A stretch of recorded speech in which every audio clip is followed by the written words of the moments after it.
Warahmatullahi wabarakatuh. Kami akan membentangkan tentang konsep beriman kepada malaikat.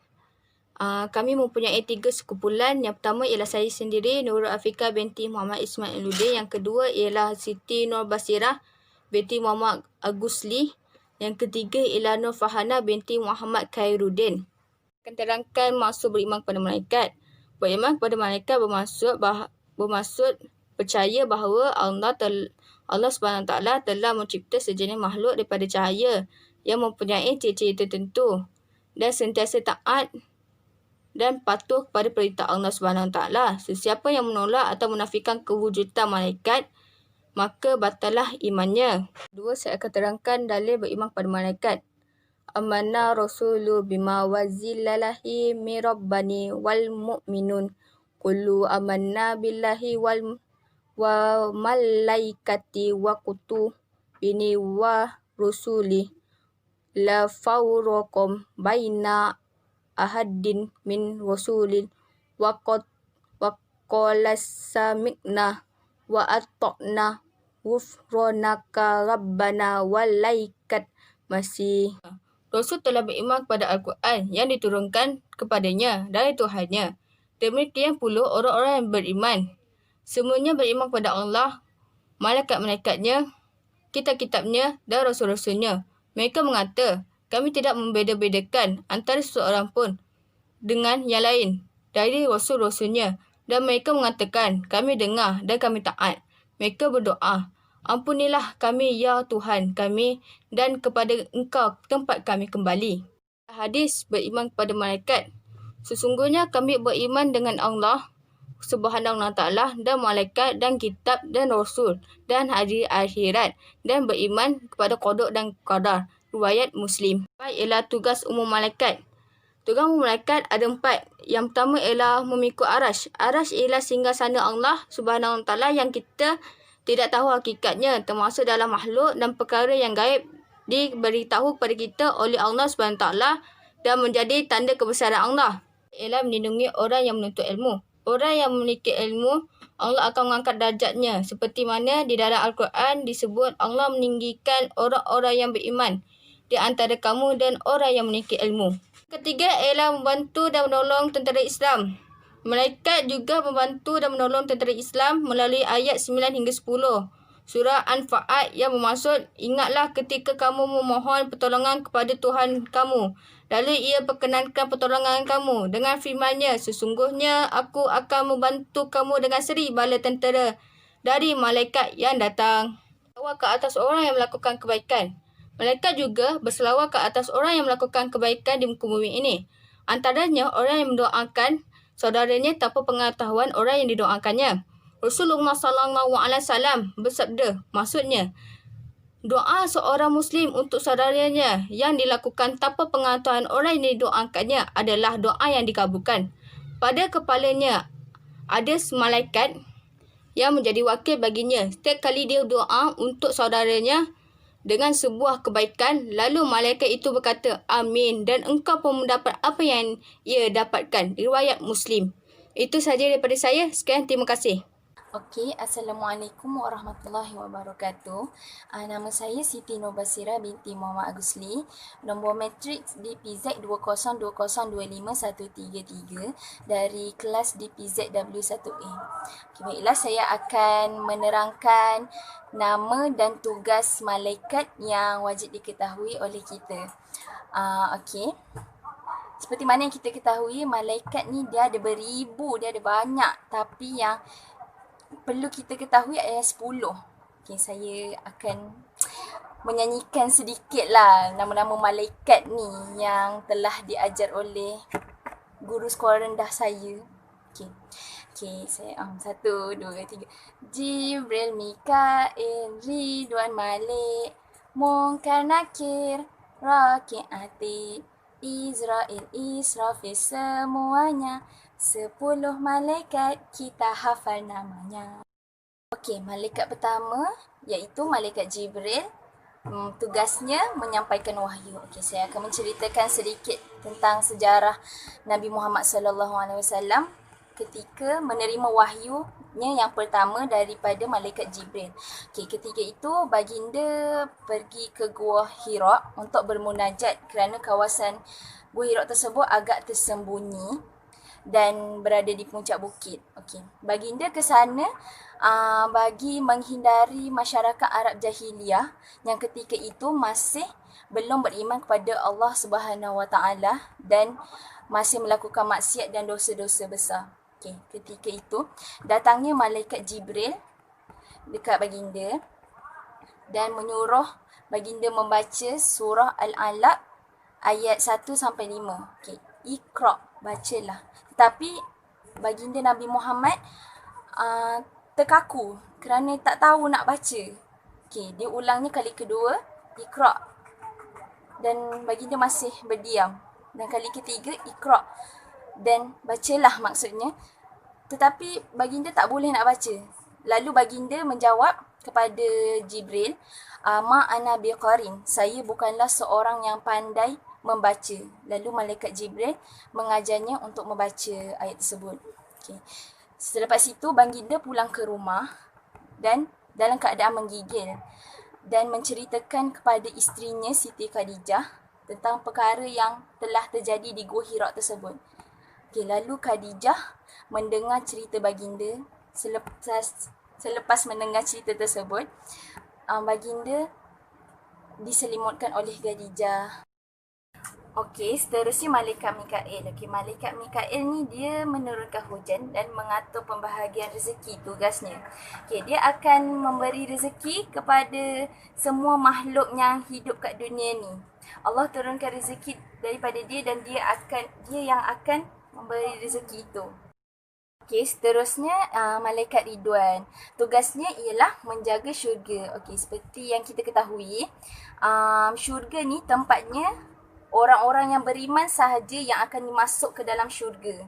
Orang-orang yang tidak beriman kepada Allah tidak akan dapat masuk ke dalam syurga. Okey, seterusnya malaikat Malik. Okey, malaikat Malik ni dia menjaga neraka. Dan neraka ni tempat orang yang kufur dan tidak beriman kepada Allah Subhanahu Wa Taala akan masuk ke neraka. Seterusnya, malaikat Munkar dan Nakir. Tugasnya menyoal orang di dalam kubur. Okay, antara soalan yang akan disoal oleh mereka ialah Ma Rabbuka, siapa Tuhan kamu? Ma Nabiyuka, siapa Nabi kamu? Ma Dinuka, apa agama kamu? Dan Ma Kitabuka, apa kitab kamu? Okay. Soalan tersebut akan dijawab melalui amalan yang kita bawa di dalam kubur. Seterusnya malaikat Raqib. Okay, malaikat Raqib ni dia duduk di sebelah kanan kita dan tugasnya mencatat amalan baik. Okay, apa sahaja amalan baik yang kita buat, malaikat Raqib ni akan catat. Dan malaikat Atid duduk di sebelah kiri kita. Dan segala amalan buruk yang kita buat, malaikat Atid akan catat. Okay, seterusnya malaikat Israel. Okay, tugas malaikat Israel ni mencabut nyawa. Okay, apabila datangnya sakaratul maut terhadap seseorang, maka malaikat Israel akan datang kepadanya dan mencabut nyawanya dari bawah sehingga ke atas. Seterusnya malaikat Israfil, iaitu tugasnya meniup sangkakala. Okay. Tiupan yang pertama akan ditiup di seluruh alam langit dan bumi. Dan ketika itu, semua manusia dan makhluk akan berasa ketakutan ketika itu kerana sangat dahsyat dan bergeroncang bumi ini. Okay, tiupan yang kedua, semua makhluk akan dimatikan. Bukit-bukit akan hancur letus. Okay, tiupan yang ketiga, semua manusia akan dibangkitkan di hari akhirat dengan jasad mereka dan akan dihitung. Terusnya sifat-sifat malaikat. Okey, malaikat dijadikan daripada cahaya, tidak bersifat lelaki maupun perempuan. Okey, tidak dapat dilihat. Okey, seperti mana yang kita ketahui, malaikat ni dia berada di alam gaib yang tidak boleh lihat jasmaninya dan tidak boleh dirasa. Okey. Tetapi malaikat ni dia boleh menjelma dengan pelbagai rupa dan terpelihara daripada maksiat atau dosa. Okey. Malaikat juga tidak minum, makan, tidur, berkahwin dan bersih dari nafsu syahwat. Okay. Seterusnya perbezaan antara malaikat, manusia, jin dan syaitan. Okay. Malaikat asal daripada nur, cahaya. taat kepada Allah Subhanahu Wa Taala, bukan lelaki maupun perempuan. Okey.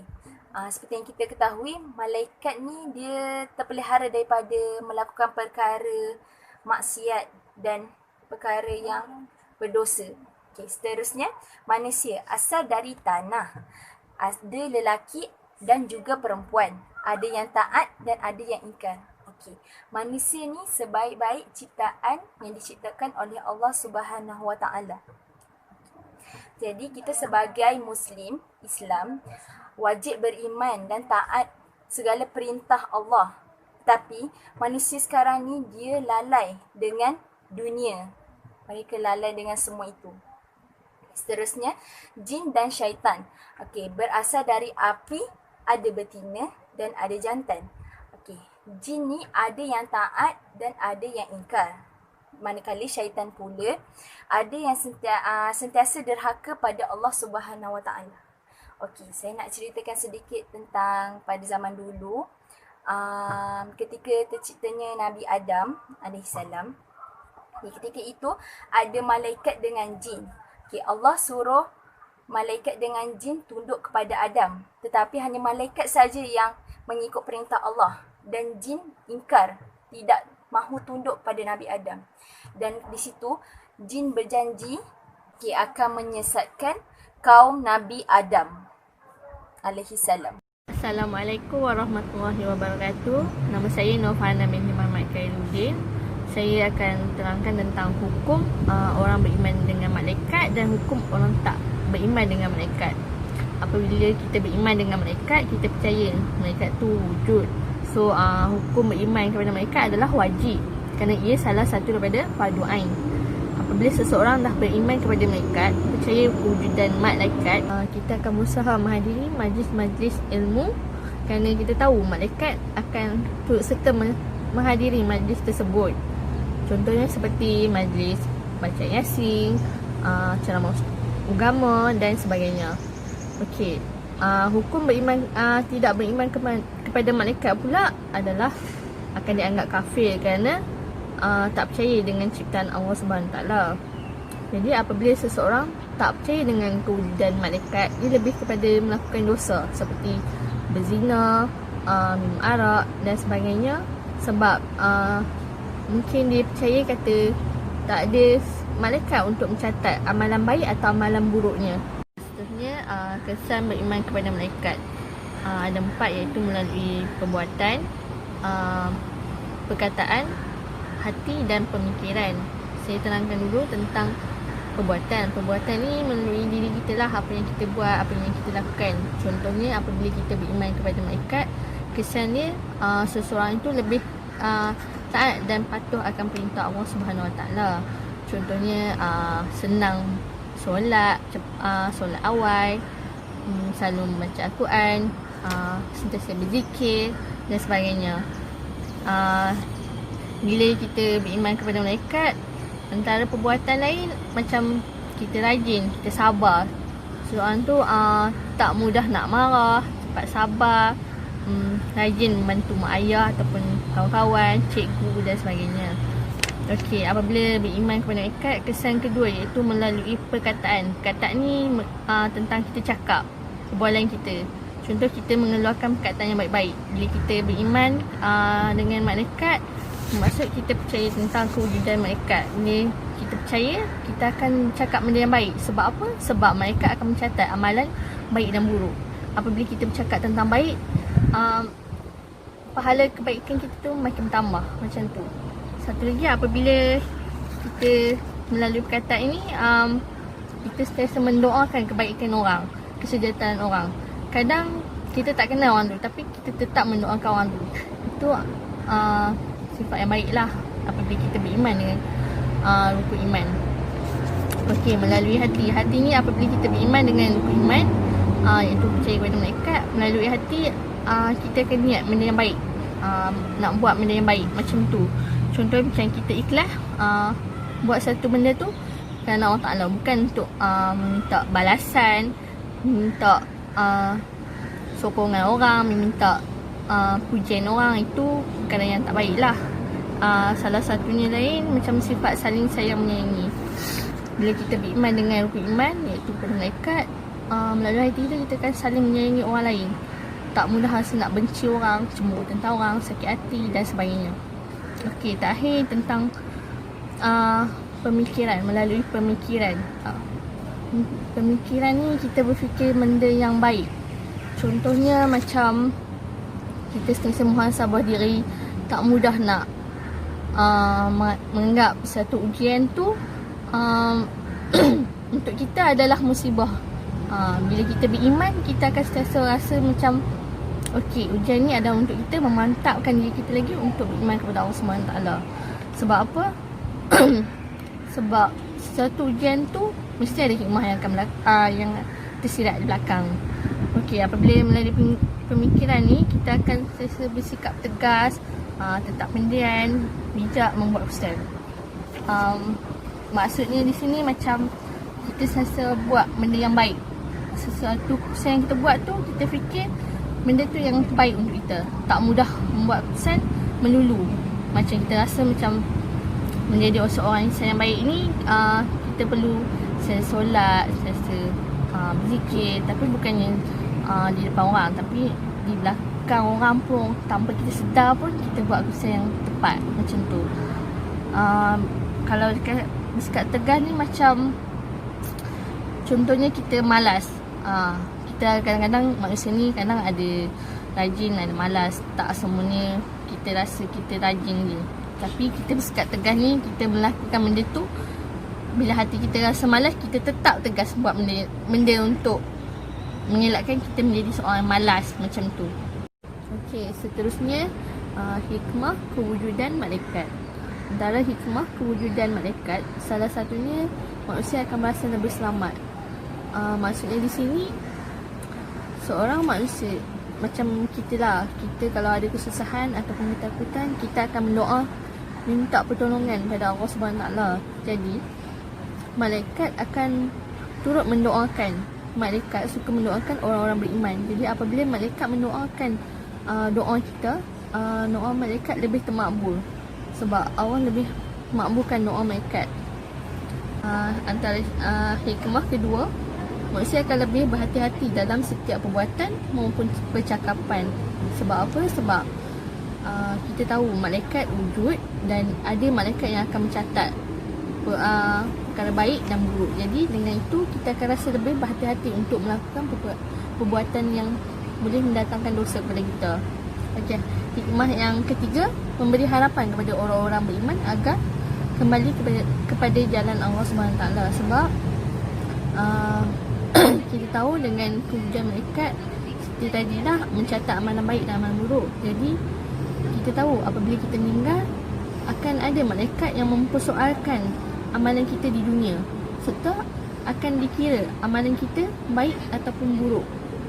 Jadi dengan itu kita akan lebih rasa muhasabah diri, rasa takut untuk melakukan dosa dan sentiasa melakukan amal ibadat dengan bersungguh-sungguh. Okey, sebelum saya akhiri dengan kesimpulan, marilah kita bertafakur sekejap dengan video ini. Apabila ilmu itu adalah ilmu yang bermanfaat, maka ilmu itu akan memandu orang itu kepada redha Allah Subhanahu wa taala. Tapi kalau ilmu yang dapat itu hanya seperti angin kosong, dia dapat dan sekali tu je dia dengar sampai mati, tak sebut dah perkataan ataupun ibadat ataupun ilmu yang dia belajar tadi. Sesiapa yang menyebutkan subhanallahi wa bihamdih 3 perkataan ya tuan, tiap-tiap hari dia sebut 100, Allah buang semua dosa dan kesalahan dia, sekalipun kesalahan dan dosa itu sebanyak buih di lautan. Tuan-tuan tahu subhanallah wa bihamdihi ni 5 minit selesai 100. Tapi manusia ni dia tenggelam di dalam kealpaan dan kelalaian. Dia sembang 45 minit boleh, tapi dia nak zikir 5 minit berat. Alhamdulillah, dengan mendengar video tadi, semoga Allah memberi ganjaran pahala kepada kita.